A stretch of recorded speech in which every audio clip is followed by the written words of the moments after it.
Good evening, viewers. Welcome to the Creative Sagittarius. This is our podcast, Bharat and Geopolitics, where we delve into the intricate world of geopolitics and international relations. Today, we embark on a fascinating journey through the corridors of power, examining the evolving relationship between two global giants, Russia and China, and its profound implications for India. The strategic alliance between Russia and China is a pivotal force shaping the geopolitical landscape of the 21st century. As these two nations strengthen their ties across various domains, from trade and defense to technology and diplomacy, the ripple effects are felt far and wide, including in the South Asian region. In this episode, we are honored to host Dr. Adityanjee. Dr. Adityanjee is the president of the Council for Strategic Affairs. He is a distinguished expert in international affairs who will shed light on the intricacy of the Russian-Chinese partnership and its implications for India. With years of experience and unparalleled insights, Dr. Adityanjee is uniquely positioned to offer us valuable perspective on this crucial topic. So, dear viewers, sit back, relax, and prepare to be enlightened as we unravel the complexities of global politics and its impact on the Indian subcontinent. Without further ado, let's extend a warm welcome to our esteemed guest, Dr. Adityanjee, and delve into this thought-provoking discussion. Welcome, Dr. Adityanjee. Welcome to the Creative Sagittarius. Thank you very much indeed, Mr. Sinha. It's always a pleasure to come on your platform because you discuss very interesting topics. So I'm pleased to be here again. Thank you so much, sir. Thank you. We are honored to have you here. So directly coming to the topic, this is a news item that we came across a few days back. Yes, sir. So now we are moving to the diplomatic challenges with Russia and China potentially aligning their positions in international forums.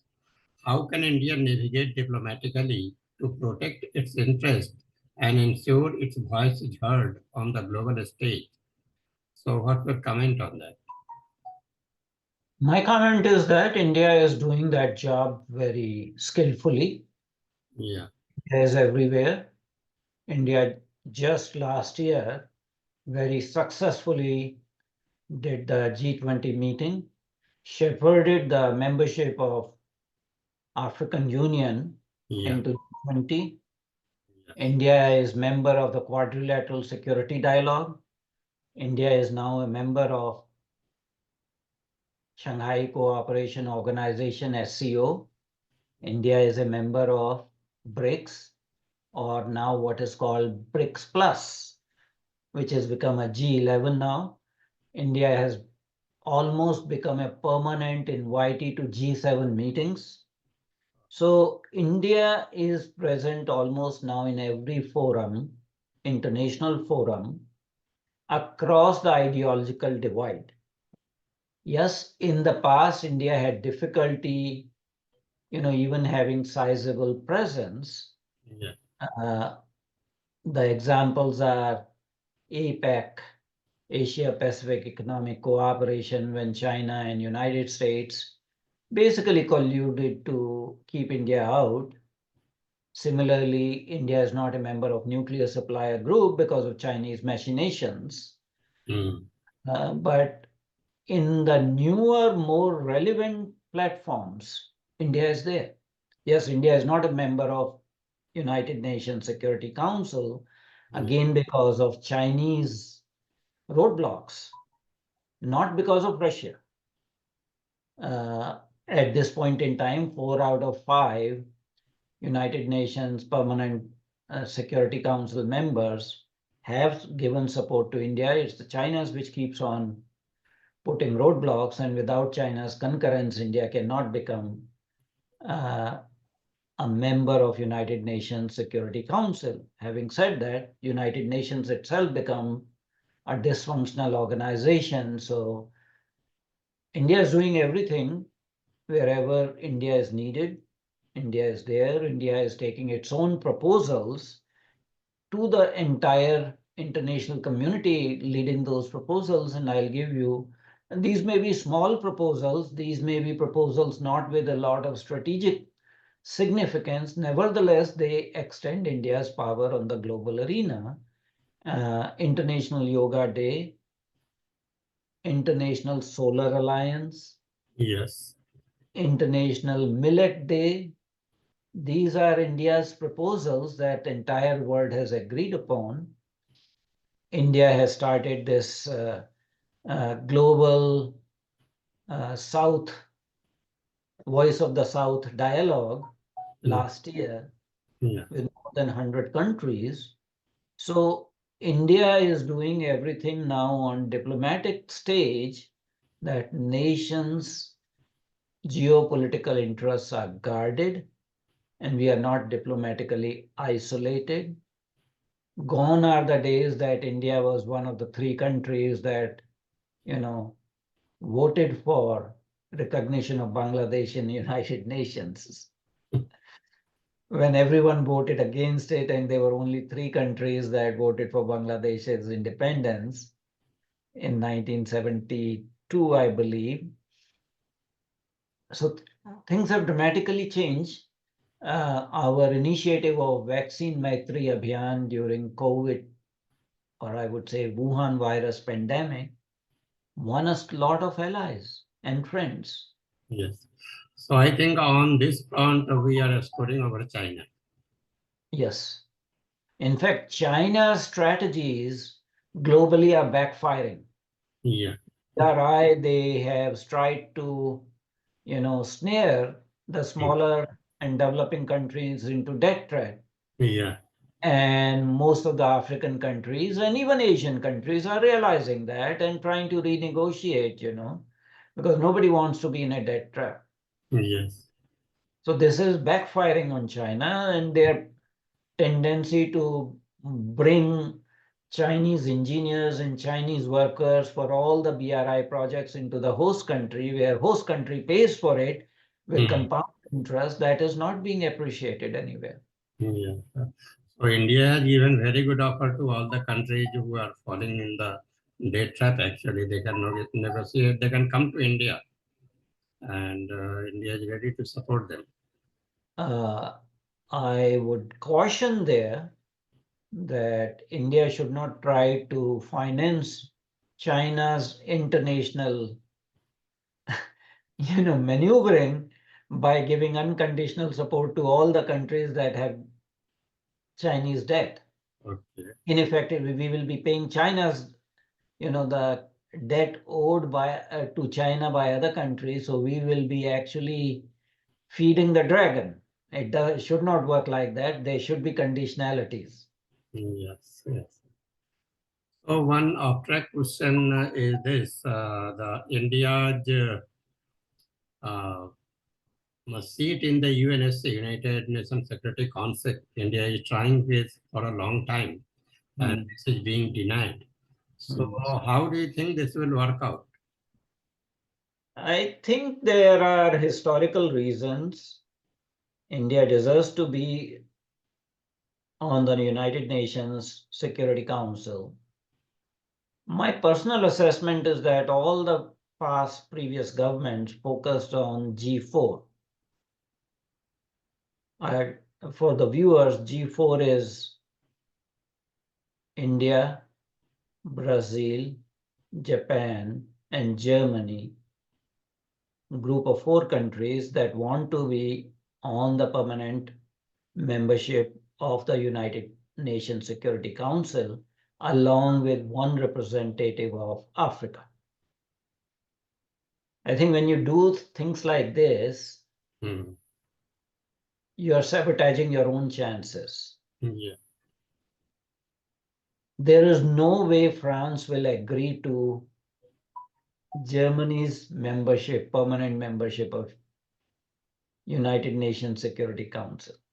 Similarly, there's no way Italy will support Germany's application while Italy is denied, So there are rivalries, and by tagging up your own membership, I think India did a mistake in 50s and 60s when India was offered permanent membership of United Nations Security Council. Now that's a lot of water that has flown through Ganga River. I think we need to have newer thinking and newer strategies. Mhm. I keep on insisting on G4. China will never permit India's membership because they don't want Japan to become permanent member of United Nations Security Council. So that's a no-go area. I think the governments of India will have to change the strategy and very vigorously and forcefully advocate for India's inclusion in the United Nations Security Council as a standalone reform.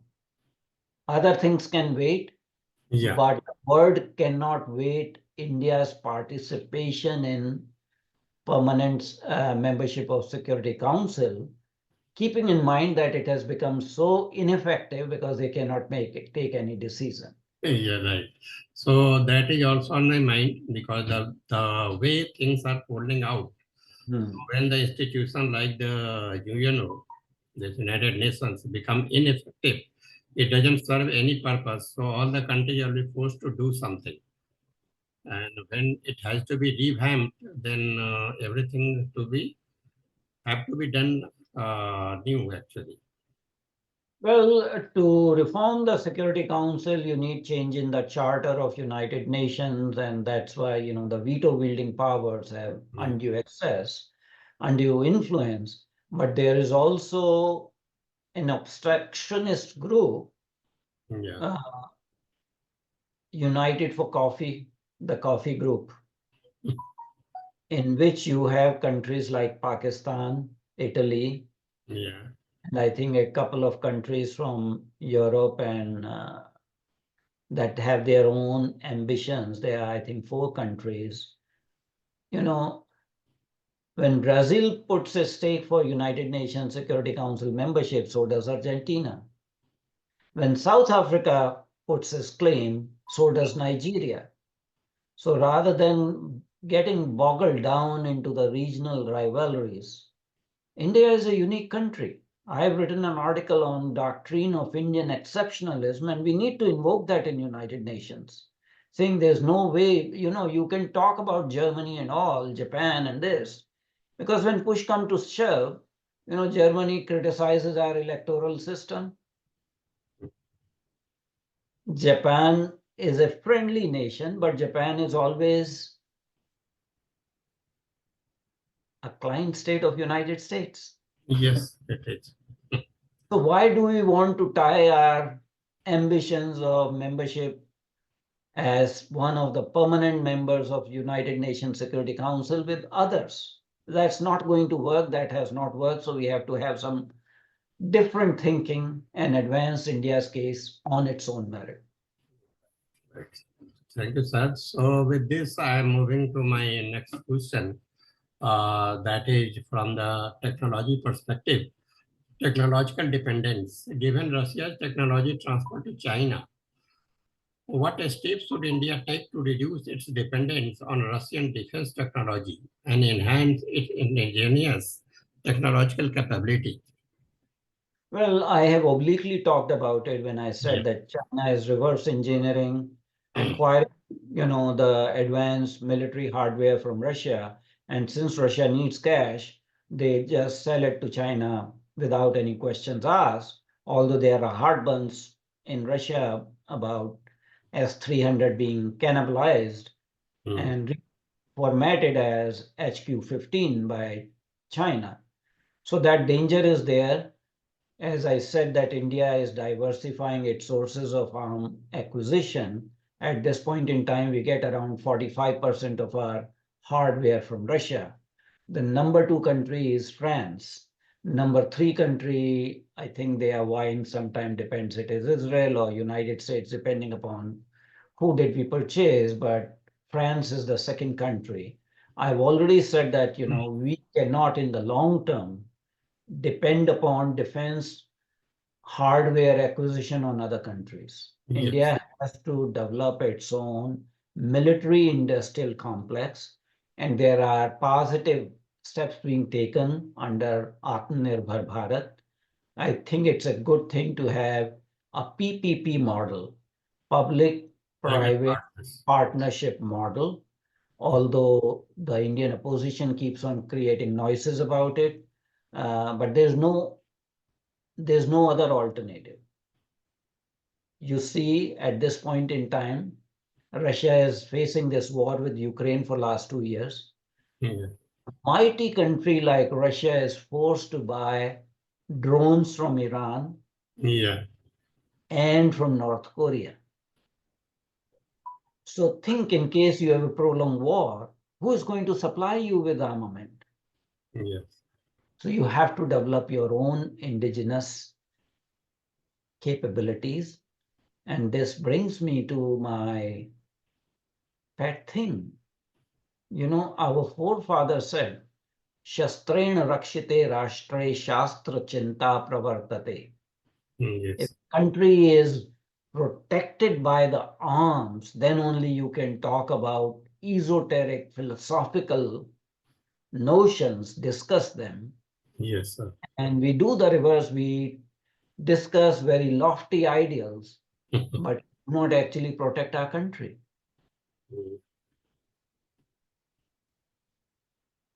So from the technological dependence, now is on the list is the strategic alliance. In the light of the changing dynamics in the region, how important is it for India to strengthen its strategic partnership with other countries, such as the United States, Japan, and European nations? How can these alliances help mitigate the challenges posed by Russia-China axis?